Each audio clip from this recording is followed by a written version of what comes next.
But the funny thing is, the game actually tips that these things are important items in chapter 2 at the end, actually when you go get the rig from Captain Matthias. Let's check it out. As you can see in the clip here with Captain Matthias, as he turns, Isaac actually does what to get away from him? Stuffs a freaking fire extinguisher in his face that stuns him. This doesn't just happen in this animation video clip, this happens in the game.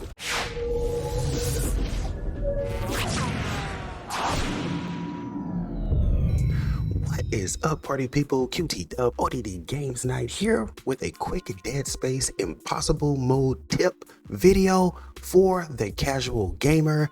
If you're a casual gamer such as myself, because you're an older person with a family and a career, this video is for you. I don't normally play games on the hardest possible version of it, like impossible modes or in professional modes, just because I don't have the time for it like that. But I am a big Dead Space fan, and in anticipation of Dead Space books and comic books being re-released, I believe on the 11th of this month, I wanted to revisit the franchise. And since my original run was on hardcore and then I played a fun run on medium mode, I wanted another reason, to really be interested in playing. So I was like, okay, I'm gonna do a video game bucket list task, which was to play this game on impossible mode. So before I did so, I didn't want any spoilers or a straight up how to, but I wanted to see if there were any tips out there. And I did find some tips that were useful that I didn't know, like number one, making sure to know when to abandon your game before the actual death scene or the death animation completes, which is not very long. In some cases, it can be only 2 seconds and you're freaking out of there and you lost your whole impossible mode run.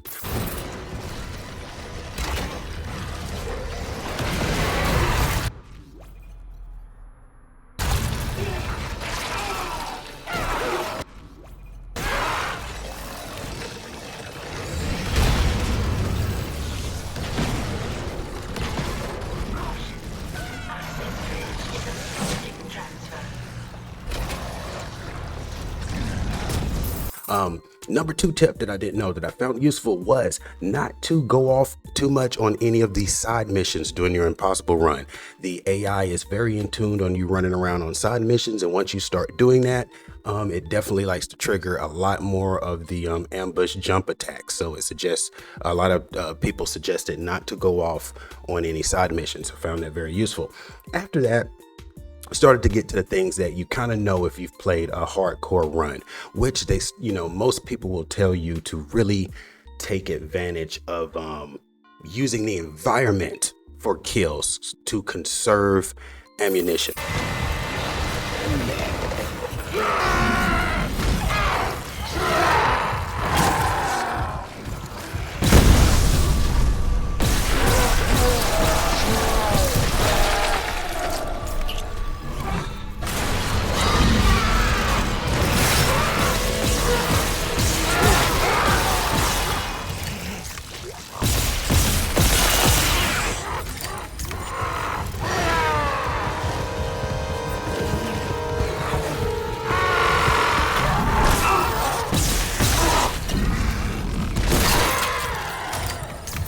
Because if your run goes like mine did, you get $100 for everybody you kill, no matter who it is and what the chapter.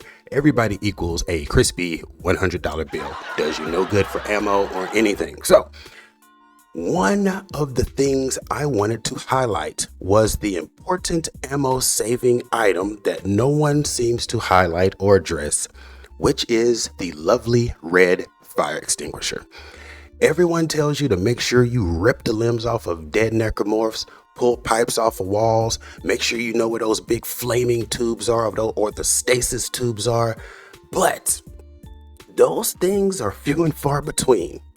But the item that is everywhere, in the hallways, on stairways, up against a wall, in a corner, on the floor, are these lovely little red fire extinguishers. Okay, now Unfortunately for me, I didn't know the value of those things when I played this game 2 years ago. I didn't notice it until about, let's say, chapter 2 or maybe 3 in my impossible mode run.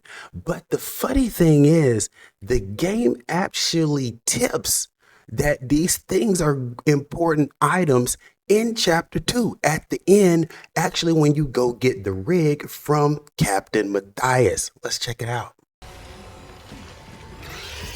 As you can see in the clip here with Captain Matthias, as he turns, Isaac actually does what to get away from him? Stuffs a freaking fire extinguisher in his face that stunned him.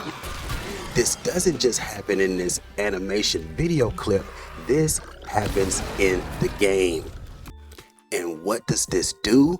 This helps you preserve precious freaking ammo, because in some cases you cannot fire on certain enemies altogether. Let's take swarmers for instance. You mistakenly shot an impregnator in the belly and his belly burst open, all of the swarmers come out. Well, guess what? You don't need to be using flamethrower rounds, force gun rounds, or even mines from your pulse rifle. No, if there's a fire extinguisher handy, or if you brought one with you, or it's on the floor, you can throw it, shoot it, swarmers gone. Same thing to those little skulls, little squid skulls that come out of the tall guys. When you kill them and knock them over, fire extinguishers will take them out as well.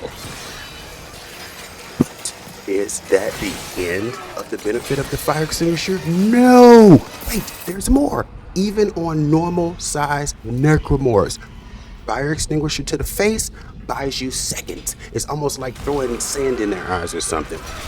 It'll buy you a few seconds to reload, to get some more distance away from them, use your kinesis to pull a pipe or something and then hit them with it. All of these things are saving you time and valuable ammo. And on top of that, the fire extinguisher actually does damage. Does it do damage like a fire tube, a flammable tube? No.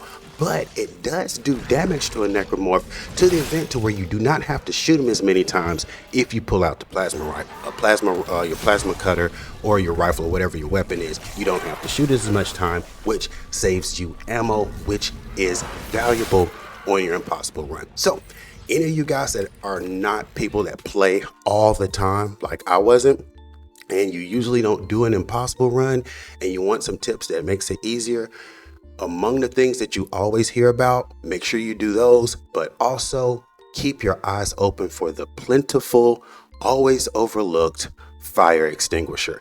It'll save you ammo. It'll be your friend on your impossible mode run. It's QT Dub, hoping you have a great, awesome game night. Until next time, peace, and get rid of that marker.